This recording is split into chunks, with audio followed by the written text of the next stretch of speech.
ప్రవీణ్ పగడాల గారి ఇన్సిడెంట్ జరిగిన తర్వాత నిన్న సాయంత్రం ఆయన అంత్యక్రియలు జరిగాయి. అంత్యక్రియలు జరిగే వరకు మేమంతా చాలా బాధ్యతగా వ్యవహరించాం. ఎక్కడ ప్రజలు ఆందోళన చెందకుండా, ప్రజలను రెచ్చగొట్టకుండా, మా చేతనైనంత వరకు శాంతి భద్రతల సమస్యలు రాకుండానే ఇది 90% చూస్తుంటే పరిస్థితులు చూస్తుంటే యాక్సిడెంట్ కొన్ని ఎవరు ఆందోళన చెందకండి. ఆ 10% ఒకవేళ హత్య అయితే కనుక ఖచ్చితంగా దీని గురించి కూలంకుషంగా విచారణ జరిగేదాకా మేము వదలమని మేము ఆల్రెడీ ప్రకటించాం.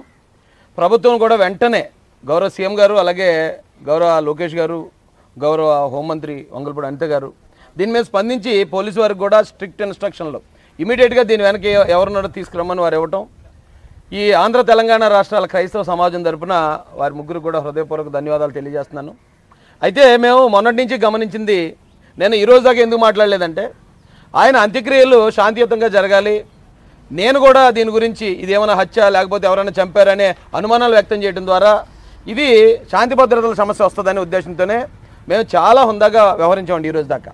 అయితే చాలా ల్యాబ్స్ నేను గమనించాను. ఇక్కడ ఈ ఇన్సిడెంట్ జరిగిన దగ్గర నుంచి ఈరోజు వరకు కూడా స్థానిక పోలీసు వారి నిర్లక్ష్యం కొట్టొచ్చినట్టు కనిపిస్తుంది. ఈ రోజున మేము ఎవరైతే సిట్ ఆఫీసర్ దేవకుమార్ గారిని మేము కలుసుకోవడం జరిగింది. ఆయన చాలా క్లియర్గా ఉన్నాడు. అన్నీ కూడా పకడ్బందీగా ఆయన ఏమేమి చేశారు, ఎక్కడెక్కడ టోల్ గేట్లు చూశారు, దాని వెనకాతల ఎంతమంది పనిచేస్తున్నారు, 40 మంది టీం పనిచేస్తున్నారని చాలా క్లారిటీతో వారు చెప్పడం జరిగింది. వారు చెప్పిన దాని మీద మేము పూర్తిగా సంతృప్తి వ్యక్తం చేస్తున్నాం. కానీ ఈ 2 రోజుల పాటు అక్కడ లోకల్ పోలీసు వారు చేసింది మాత్రం చాలా తీవ్ర నిరుత్సాహానికి గురి చేసిందండి మాకు. ఎందుకంటే అది ఇన్సిడెంట్ జరిగిందని తెలిసింది, ఓ డెడ్ బాడీ ఉందని కనుక్కున్నారు. అక్కడికి వెళ్ళేటప్పటికి పోనీ ఓకే ఆయన ఎవరో తెలియదు కాబట్టి అది యాక్సిడెంట్ అనుకుని బాడీని అక్కడి నుంచి తరలించారు పోలీసు వారు అని మేమే నమ్మాం, మేమే అనుకున్నాం. పోలీసు వారి యాంగిల్లో కూడా మేమే ఆలోచించేస్తున్నాం. మిమ్మల్ని మేము ఇప్పటిదాకా విమర్శించలేదు. కానీ ఆయన వన్స్ మీరు పోస్ట్ మార్టంలో పెట్టిన తర్వాత జనం 100 మంది 1000 మంది తరలి వస్తున్నప్పుడు, అందరూ అనుమానం వ్యక్తం చేస్తున్నప్పుడు ఎందుకు ఆ క్రైమ్ సీన్ని మీరు ప్రొటెక్ట్ చేయలేదు? ఎందుకు ఆ క్రైమ్ సీన్ దగ్గర ఒకవేళ ఇదేమన్నా హత్య అయి ఉండొచ్చేమో అనే అనుమానం అక్కడ స్థానిక పోలీసుకి ఎందుకు కలగలేదు? కలకపోతే పోయింది. నేను మధ్యాహ్నం వెళ్ళాను అక్కడికి. సాయంత్రం 6-7 గంటల దాకా లోకల్ సీఏ గారు రాలేదు. లోకల్ సీఏ గారికి నేను ఫోన్ చేస్తే ఏమంటే ఇది యాక్సిడెంట్లో కనిపిస్తుందండి అన్నారు. ఓకే పోనీ ఏంటంటే ఆధారాలు ఇవ్వండి అంటే మేము కుటుంబ సభ్యులకు చూపిస్తామని చాలా నిర్లక్ష్యంగా సమాధానం చెప్పారు. ఆ సీఏ గారు ఎవరైతే ఉన్నారో ఏదో గౌరయ్య గారు ఏదో ఆయన పేరు గౌడ్ గారు. ఏమంటే ఇది 2 రాష్ట్రాల క్రైస్తవుల సమస్య, లక్షలాది మంది దీని మీద ఇంత ఆందోళన చెందుతూ ఉంటే మేము ఓన్లీ ఫ్యామిలీకి మాత్రం చెప్తామని రూల్స్ మాట్లాడారంటే అది పక్కా నిర్లక్ష్యం. ఈ కేసు యొక్క తీవ్రత కానీ, ఈ కేసు యొక్క సున్నితత్వం కానీ ఏమాత్రం తెలియని పోలీసులు ఆ రోజున అక్కడ డ్యూటీ చేశారు. సాయంత్రంకి వచ్చేటప్పటికి ఇది ఇగో 2 ఫుటేజ్ చూపించారు మాకు. ఓకే అది ఆయన కొవ్వూరు టోల్ గేట్ దాటాడు అన్నారు. చూశాను, కరెక్టే. కొవ్వూరు టోల్ గేట్కి ఇన్సిడెంట్ జరిగిన ప్లేస్కి 10 కిలోమీటర్లు ఉంది ఎగ్జాక్ట్. ఆయన బండి మీద 60లో వస్తే ఖచ్చితంగా 10 నిమిషాలుగా అక్కడికి వచ్చేస్తారు, అది కరెక్టే. ఆ 10 నిమిషాల తర్వాత అక్కడ యాక్సిడెంట్ 11:42కి సీసీ రికార్డ్ అయింది, బండి పక్కకి వెళ్ళిపోయినట్టు. సో దారిలో ఏమీ జరగలేదని నమ్మాం మేము. పోలీసు వారు కూడా ఇదిగో ధూళి రేగిందండి ఇది యాక్సిడెంట్ అండి అన్నారు, అది నమ్మాం. నమ్మిన తర్వాత ఎవరు ఆందోళన పడకండి, ఇది చూడడానికి అలాగుంది, ఇంకా ఎంక్వైరీ జరుగుతుందని ప్రజలందరినీ శాంతపరిచాం మేము. మీకు ఏమైనా ఆటంకం కలిగించామా? డెడ్ బాడీ మీరు ఏదన్నా ఇక్కడ తేల్చేదాకా డెడ్ బాడీ కదలదని మేము ఏమన్నా పోలీసు వారి విధులకు ఆటంకం కలిగించామా? మీరు ఏం చెప్తే అదే విన్నాం, ఏం చెప్తే అదే నమ్మాం. ఇప్పుడు ఎన్ని రోజులు అయింది? ఏమంటే ఇక్కడి నుంచి ఇక్కడ ఈ ప్రాంతంలో పనిచేసిన కొంతమంది పోలీసులను ఇమ్మీడియట్గా సస్పెండ్ చేయాల్సి ఉంది. మొట్టమొదట సీఏ గారిని సస్పెండ్ చేయాలి. రెండోది ఇక్కడ నుంచి ఇది యాక్సిడెంట్ అని చెప్పి గౌరవ నారా లోకేష్ గారికి ఎవరు ఇన్ఫర్మేషన్ ఇచ్చారు, ఎవరు ఇచ్చారో వాళ్ళని ఇమ్మీడియట్గా సస్పెండ్ చేయాలి. ఎందుకంటే నిన్న ఎస్పీ గారు ఆయన ప్రెస్ మీట్ పెట్టినప్పుడు ఇది ఇంకా యాక్సిడెంట్ అని మేము కన్ఫర్మ్ చేయలేదు, అనుమానాస్పద మృతాన్ని మేము ఎంక్వైరీ చేస్తాం అన్నారు. మీరు అనుమానాస్పద మృతాన్ని ఎంక్వైరీ చేస్తాం అన్నమాట మాకెందుకు చెప్పలేదు? లోకేష్ గారికి ఎందుకు చెప్పలేదు? లోకేష్ గారికి చెప్పకపోవడం వల్ల ఆయన ప్రాథమిక విచారణ అనంతరం పోలీసు వారు చెప్పిన దాని ప్రకారం రోడ్డు ప్రమాదం అని ట్వీట్ చేశాడు. ట్వీట్ చేస్తే ఇప్పుడు ప్రతి అడ్డమైనోడు వచ్చి లోకేష్ గారు ఎలా చెప్పేస్తారు, అది రోడ్డు ప్రమాదం అని ఎలా చెప్పేస్తారని చెప్పి ఆయన్ని విమర్శిస్తున్నారు.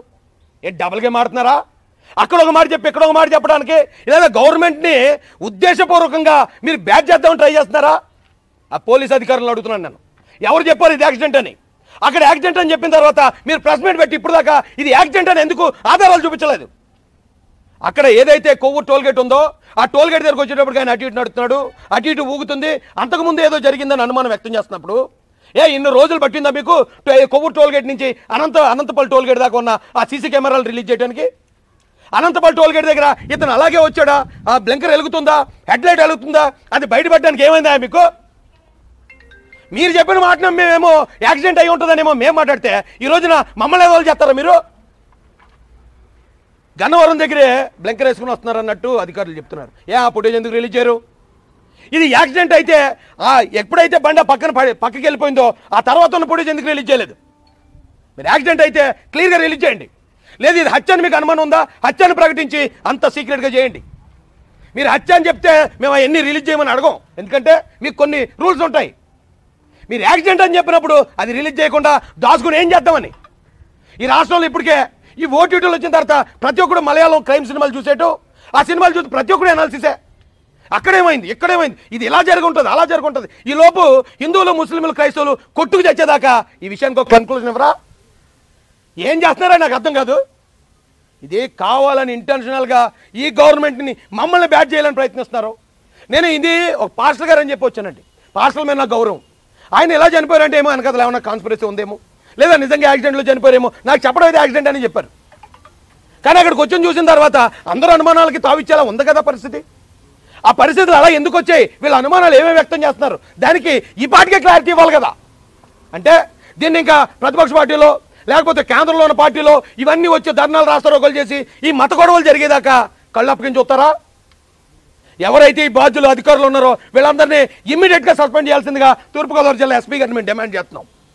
వీళ్ళు అర్జెంట్గా సస్పెండ్ చేయండి. వీళ్ళు ఒకవేళ ఇప్పటిదాకా ఏదైతే ఆ సీఏ గారు కానీ ఈ తప్పుడు ఇన్ఫర్మేషన్ ఇచ్చిన వాళ్ళు కానీ ఎవరైతే ఉన్నారో వాళ్ళు ఈ ఎంక్వైరీలు ఉంటే ఖచ్చితంగా ఎంక్వైరీ తప్పుతో పడుతుంది.